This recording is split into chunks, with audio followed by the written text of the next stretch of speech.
एक पढ़े लिखे और अनपढ़ बंदे में ये फर्क होता है कि एक पढ़ा लिखा बंदा जो होता है वो हमेशा तमीज़ के दायरे में रह के बात करता है। उसे अगर किसी पे तनकीद भी करनी होती है तब भी वो लिमिट्स में रह के तनकीद करता है, हमेशा नाप तोल के बात करता है, क्योंकि उसे आइडिया होता है कि अगर वो अपनी लिमिट क्रॉस करेगा तो उस चीज़ की रिप्रिकॉशंस हो सकते हैं।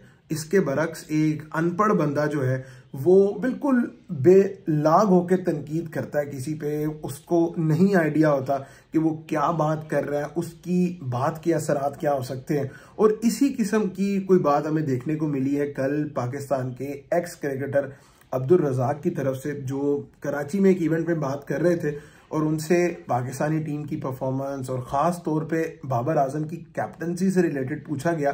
तो उन्होंने एक इतनी वेयर्ड किस्म की एग्जांपल दी जिसको बंदा मतलब सुन के ये सोचता है कि यार इस बंदे के जहन में ये बात आई कहाँ से होगी, मतलब इस बंदे के जहन में चल क्या रहा था जो उसने ये बात की।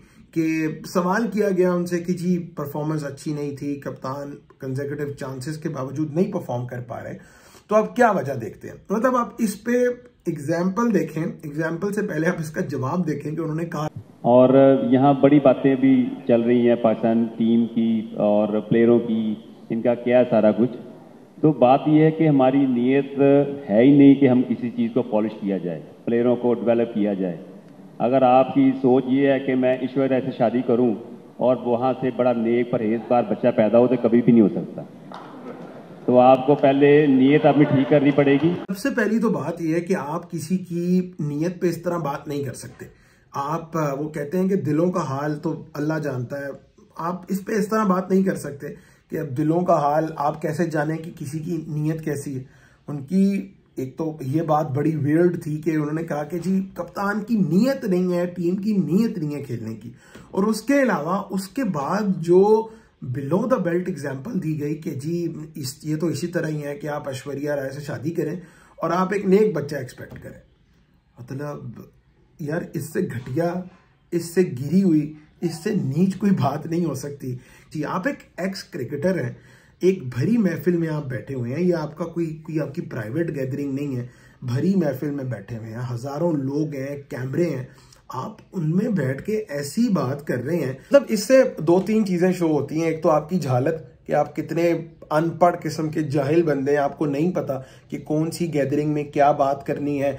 दूसरा, आप किसी की नीयत को इस तरह जज नहीं कर सकते, बिल्कुल भी नहीं कर सकते। चाहे आपकी टीम वर्ल्ड कप से हार गई है, चाहे आपकी टीम एलिमिनेट हो गई है, आपका कप्तान अच्छा नहीं खेला, टीम ने अच्छा परफॉर्म नहीं किया, कोई भी वजह हो जाए, आप इस तरह किसी की नीयत पर जज नहीं कर सकते। और तीसरा ये है कि आप इस तरह किसी पर बिलो द बेल्ट अटैक नहीं कर सकते। मतलब ऐश्वर्या राय ने आपका क्या बिगाड़ा भाई, वो अपने मुल्क में है, वो जो भी कर रहे हैं, हर इंसान जो भी कर रहा है, he and she will be answerable for their own doings. आप किसी के बारे में इस तरह के स्टेटमेंट जो है वो पास नहीं कर सकते। और ये कोई पहला इंस्टेंस नहीं है अब्दुल रज़ाक का कि जब नेशनल टीवी पे बैठ के या भरी महफिल में बैठ के उन्होंने कोई इस किस्म की बात की। इससे पहले पाकिस्तान की जो वुमेन टीम की कप्तान निदा डार है, उनके साथ एक इंटरव्यू में उन्होंने कह दिया कि जी ये तो मर्द लगती हैं, इनके तो हेयर स्टाइल भी इस किस्म का है।